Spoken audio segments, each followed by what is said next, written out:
After an era of crap gotcha games, China releases Black Myth Wukong. The CCP probably thinks no one's gonna be laughing at them now, and they would be wrong. I'm always laughing.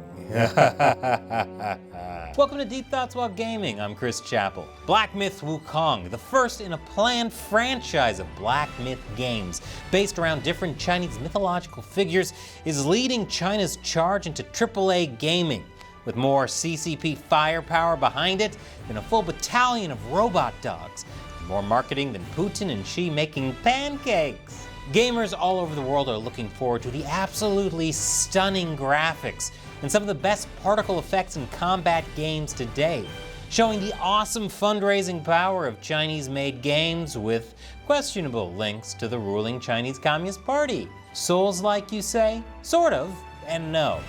There's one difficulty and over 80 bosses. You have 3 progression trees to unlock and 3 fighting stances you can switch on the fly.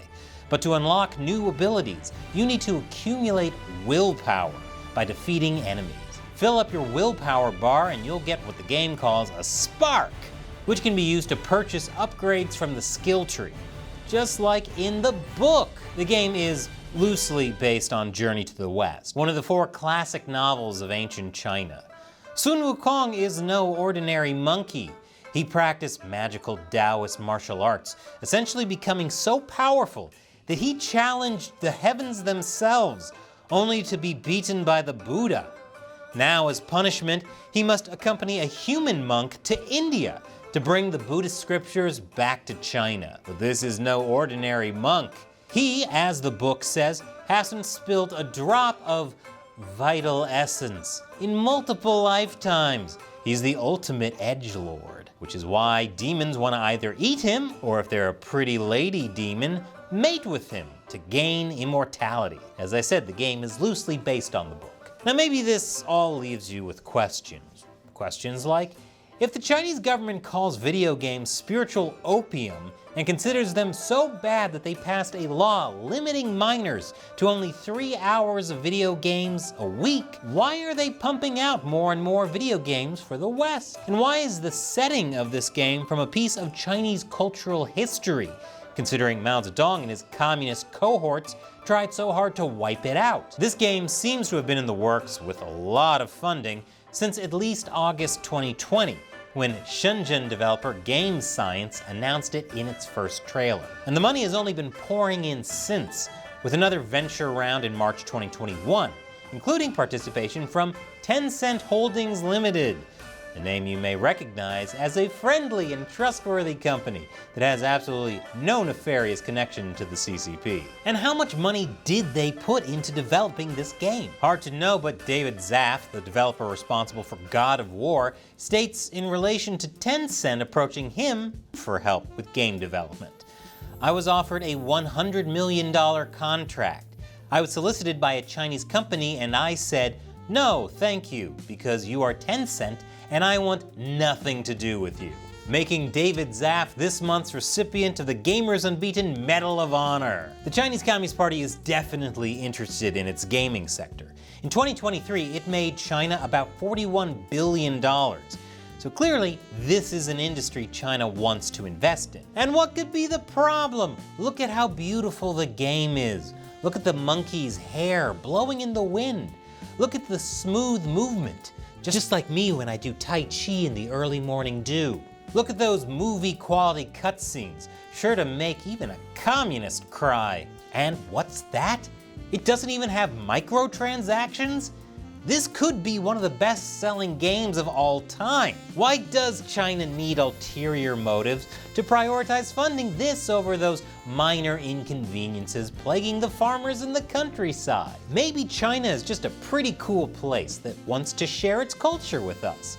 Maybe that's why a Confucius Institute just opened down the street from my house. China wants us dancing on their TikTok and playing their games. But maybe we should take a warning from a different monkey than Sun Wukong, a white monkey, a term given to white foreigners in China who would often be hired solely for being white. Chinese business owners felt it gave them an appearance of being more legitimate. You see, in China, there's a lot of smoke and mirrors. For over a decade, the glittery skyline of Shanghai and Beijing seemed to welcome foreigners and their lucrative business. It looked really nice, top-of-the-line graphics, and an unbeatable gaming experience. But for anyone who wanted to scratch just beneath the surface, things behind the scenes weren't nearly as nice. China's former premier Li Keqiang said there were 600 million people living off $140 a month.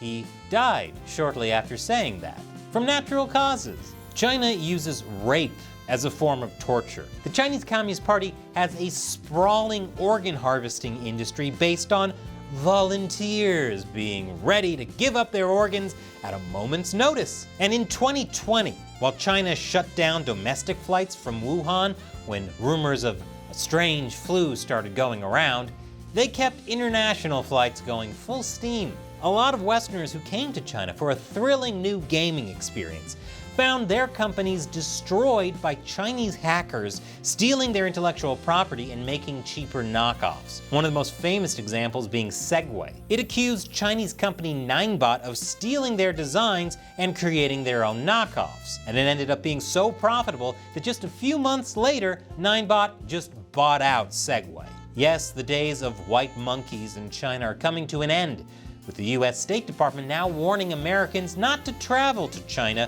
over concerns about arbitrary detentions and exit bans. But it sure looked nice on the surface. And that's what we're afraid of with Black Myth Wukong. Just like that guy in The Matrix who decided he didn't care if the steak was fake, he was still going to enjoy it. We have to consider if the enjoyment of playing this game is worth the downsides of ignoring that we're financially benefiting a government that is actively trying to undermine ours and has potentially opened up another arena for the never-ending battle of soft power through AAA gaming. I can't say that Black Myth Wukong isn't a beautiful game, and I can't say it doesn't look like a well-made game. But like with everything out of China, I'm suspicious, especially with this much money backing it, because every other white monkey left China, taking their high-end skills and terrible day drinking habits with them.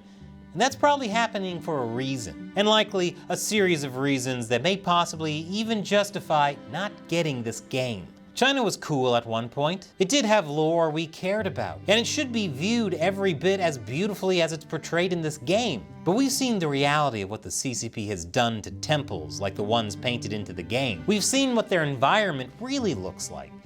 And we've seen no matter how good the offer from the CCP looks, there's always a counteroffer and a kick in the fine print waiting. So Black Myth Wukong may be a cool guy with a fancy tail and divine superpowers, or he may just be the last white monkey dancing on video for the world to see, beckoning us to visit China and trust that they're every bit as cool as the other countries that make video games, while he gets paid behind the curtain, testing if we have the willpower to stay strong. Because in the world of gamers, Black Myth Wukong may as well be a big ripe banana.